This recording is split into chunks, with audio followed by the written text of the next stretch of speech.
Bonjour, merci d'être là pour ce numéro de Hit Story. En 1979, Serge Gainsbourg se retrouve très vite, sur fond de scandale, en tête des meilleures ventes de disques avec son fameux Aux armes, etc. Élève des beaux-arts et pianiste de bar, Serge Gainsbourg abandonne la peinture pour se produire sur scène. Au départ complexé, il laisse à d'autres le soin de populariser ses chansons. Juliette Gréco, Patachou, France Gall, Régine, sans oublier la troublante Brigitte Bardot et bien sûr son inspiratrice de toujours, Jane Birkin. En 79, par provocation ou par manque d'inspiration, Serge Gainsbourg récite la Marseillaise sur fond de reggae. Très vite, le poète maudit se retrouve en tête des hit-parades et soulève un scandale en France. Surtout auprès de certaines personnes qui n'acceptent pas que l'on touche à l'hymne national.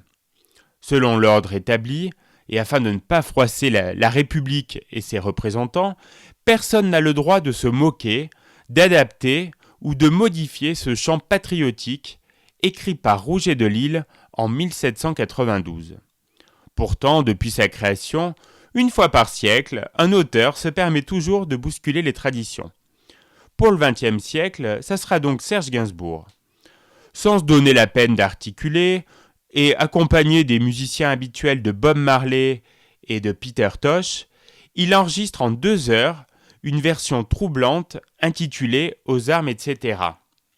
Quand le disque sort en avril 1979, Gainsbourg est mis au banc des accusés par certains journalistes, dont Michel Droit du Figaro littéraire.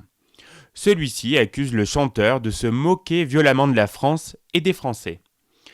Des groupements de parachutistes envahissent régulièrement les salles où Gainsbourg doit se produire sur scène. Même si toute une jeunesse reconnaît Gainsbourg comme l'un des siens, certains concerts doivent être annulés. Une situation excitante qui n'est pas pour déplaire à Gainsbourg. Mais l'histoire de la chanson ne s'arrête pas là.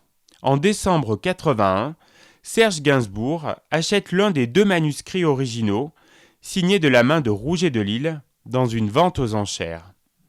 Cela lui permet de prouver à ceux qui lui reprochaient d'avoir remplacé certains morceaux de phrases patriotiques par etc., que Rouget de Lille lui-même, en recopiant son texte, avait écrit Aux armes, etc. sur son manuscrit. Outre la polémique, ce titre aura marqué l'histoire musicale puisqu'il introduit le reggae en France. L'ambiance jamaïcaine d'Aux armes, etc., c'est tout de suite sur Logos FM.